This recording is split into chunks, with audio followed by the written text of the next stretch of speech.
Bismillahirrahmanirrahim. Assalamu alaikum dear students.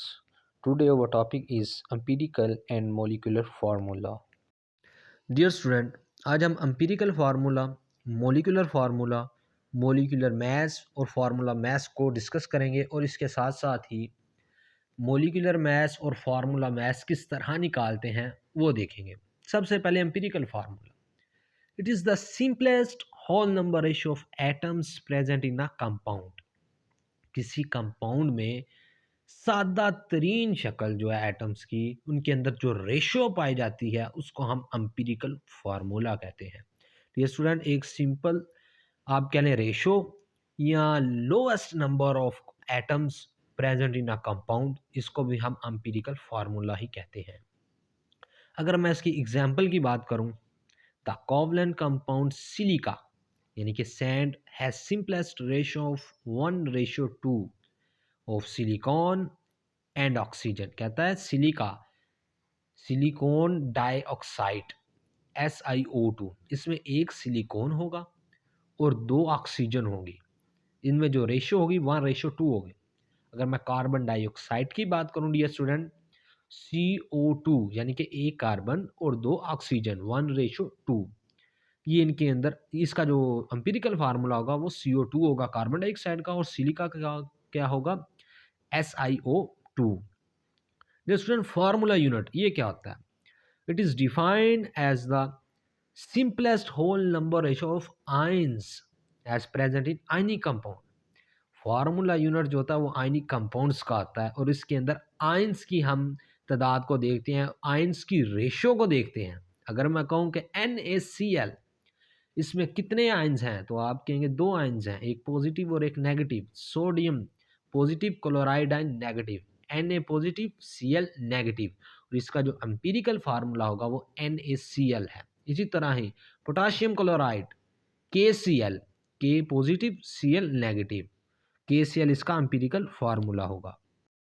Dear student, जो अगली हमारे पास टर्म है वो मोलिकुलर फार्मूला है। मोलिकुलर, सबसे पहले तो मोलिक्यूल्स बनेंगे वो किस तरह बनेंगे? कम्बिनेशन ऑफ एटम के मिलने से मॉलिक्यूल्स बनते हैं, ठीक है, और इनका मॉलिक्यूलर फार्मूला है, ठीक है, वो हम इसको स्टडी करते हैं। These molecules are represented by molecular formula. ये जो मॉलिक्यूल्स होते हैं ये जाहिर करते हैं अपने molecular formula.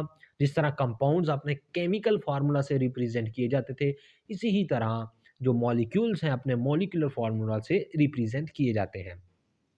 That show actual number of atom of each element present in a molecule of that compounds। कहता है जो molecular formula होते हैं, ये कंपाउंड है या एक मॉलिक्यूल है, उसके अंदर जितने भी एलिमेंट्स हैं, जितने भी एटम्स हैं, उनकी जो एग्जैक्ट अमाउंट है, जो एग्जैक्ट नंबर है, वो शो किया जाता है, उसको हम कहते हैं मोलिकुलर फार्मूला। अगर मैं रिलेशन बताऊं आपको, हम अगर रिलेशन पढ़ें मॉलिक्यूलर फार्मूला और एम्पिरिकल फार्मूला का, तो हमारे पास एक फार्मूला है, molecular formula is equal empirical formula into n। ये n है, ये 1 भी हो सकता है, 2 एंड सो ऑन, कुछ भी हो सकता है। अब हम इसकी एग्जांपल की तरफ आते हैं। डियर स्टूडेंट, इसकी एग्जांपल देखें। The molecular formula of benzene is C6H6। कहता है कि मॉलिक्यूलर फार्मूला जो बेंजीन का है वो C6 और H6 होता है, which is derived from the empirical formula. जो कहाँ से ड्राइव किया गया है? एम्पिरिकल फार्मूला से। तो इसका एम्पिरिकल फार्मूला क्या होगा? CH, where the value of N is 6। ये 6 कहाँ से आया?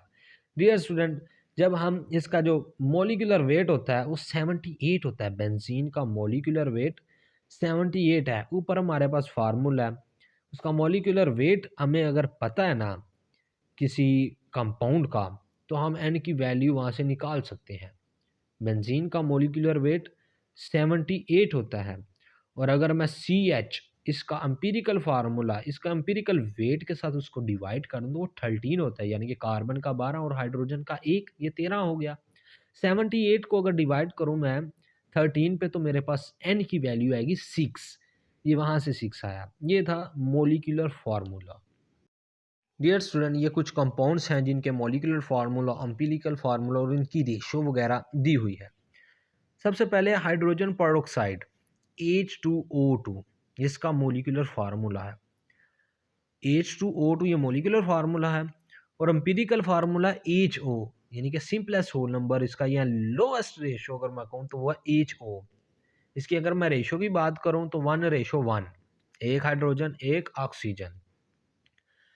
सेकंड पे ग्लूकोज C6H12O6, अगर मैं इसकी एम्पिरिकल फार्मूला की बात करूँ CH2O 1:2:1, ये इसकी जो लोएस्ट रेशो बनती है वो ये है। बेंजीन की बात करूं, अभी हम डिस्कस करके आए हैं C6H6, ये कहाँ से ड्राइव किया गया था, इसके एम्पिरिकल फार्मूला से। तो इसका एम्पिरिकल फार्मूला क्या था, CHO यानी कि 1:1। लास्ट वन है वाटर H2O, एम्पिरिकल फार्मूला भी यही है, मोलिकुलर फार्मूला भी यही है, और इसमें जो रेशो होगी 2:1, 2 hydrogen and 1 oxygen. Dear student, जो नेक्स्ट टर्म हमारे पास आती है वो है मोलिकुलर मैस। मोलिकुलर मैस क्या होता है? The sum of atomic masses of all the atoms present in one molecule of a molecular substance is its molecular mass. Yeah, it's called molecular mass. कहता है कि एक हमारे पास molecular substance है, ठीक है, यह molecular फार्मूला है, ये मैं कह देता हूँ। उसके अंदर एटम्स जितने भी मौजूद है ना, उनके एटॉमिक मैसेस को सम अप कर दो तो वो उसका मोलिकुलर मैस हो जाएगा, या मोलर मैस जिसको हम कह देते हैं वो हो जाएगा। फॉर एग्जांपल, क्लोरीन का अगर मैं molar mass of chlorine is 71.0 AMU, Cl2 का कितना होगा, 71.0 होगा। किस तरह होगा, दो क्लोरीन है, एक क्लोरीन का 35.5 और दो क्लोरीन का ऐड कर दो इनको तो 71.0। Water H2O 18 AMU and carbon dioxide is 44 AMU। Dear student, ये हमारे पास एक एग्जांपल है जिसको हमने कैलकुलेट किया हुआ है कि हमने यहाँ कैलकुलेट करने हैं molecular mass of nitric acid, यानी कि HNO3 का मॉलिक्यूलर मास कितना होता है वो हमने कैलकुलेट करना है। सबसे पहले हमें इनके जो मास नंबर है ना वो आने चाहिए। हाइड्रोजन का 1 होता है, यानी कि हाइड्रोजन का मास नंबर 1 होता है, और जो नाइट्रोजन है इसका 14 होता है, और ऑक्सीजन का 16 होता है। अब देखें, HNO3 में हाइड्रोजन एक ही है, एक लिख देंगे, और नाइट्रोजन भी एक है 14 लिख देंगे, ऑक्सीजन 3 है यानी कि 3 लिख दिया हमने, और मल्टीप्लाई इसका मैस नंबर कितना है 16, 16 को 3 के साथ में अगर मल्टीप्लाई करूं तो 48 आता है। मैंने हाइड्रोजन का 1, नाइट्रोजन का 14 और ऑक्सीजन का 48 हो गया, 3 के साथ इसको मल्टीप्लाई मैंने कर दिया 16 को। इनको सम अब सबको ऐड कर दूंगा तो मेरे पास मोलिकुलर मैस आएगा। तो वो नाइट्रिक एसिड का जो मेरे पास मोलिकुलर मैस है वो 63 AMU है। ये स्टूडेंट मैं फिर बताता हूँ, हाइड्रोजन का 1 होता है, नाइट्रोजन का 14 और ऑक्सीजन का 16। ऑक्सीजन इधर 3 है, 3 को 16 से मल्टीप्लाई किया तो 48 आ गया। इन तीनों को सम अप किया तो 63 आ गया। ये मेरे पास आ गया 63 AMU नाइट्रिक एसिड का मोलिकुलर मैस। डियर स्टूडेंट, अब हम बात करते हैं फॉर्मूला मैस की। पहले हमने मोलिकुलर मैस को डिस्कस किया, अब हम फॉर्मूला मैस को करेंगे। The sum of atomic masses of all the atoms present in one formula unit of a substance, यानी कि एक फार्मूला यूनिट में जितने एटम्स मौजूद हैं उनके एटॉमिक मैसेस को सम कर दो तो हमारे पास फार्मूला मैस आ जाएगा। डियर स्टूडेंट, ये मैंने पहले भी बताया कि फार्मूला यूनिट किन का होता है, आयनिक कंपाउंड्स का होता है। एग्जाम्पल देखते हैं, formula mass of sodium chloride is 58.5 AMU and that of calcium carbonate is 100 AMU। इसकी भी एक एग्जांपल सॉल्व की है, किसमें हमने जो फार्मूला मैस है वो कैलकुलेट करना है पोटाशियम सल्फेट K2SO4, इसका करना है। डियर स्टूडेंट, फिर वही बात कि हमें इनके एटॉमिक मैसेस का पता होना चाहिए। पोटाशियम का 39 होता है, जो सल्फर है इसका 32 होता है, और ऑक्सीजन 16 है। पोटाशियम कितने हैं, 2 हैं, 2 को मल्टीप्लाई करें 39 के साथ तो 78 आ जाता है।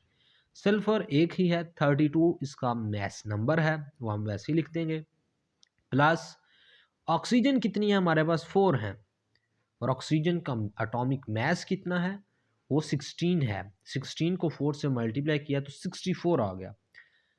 78 प्लस 32 प्लस 64, इस सब को मैंने ऐड किया तो 174 AMU ये मेरे पास फार्मूला मैस आ गया पोटाशियम सल्फेट का।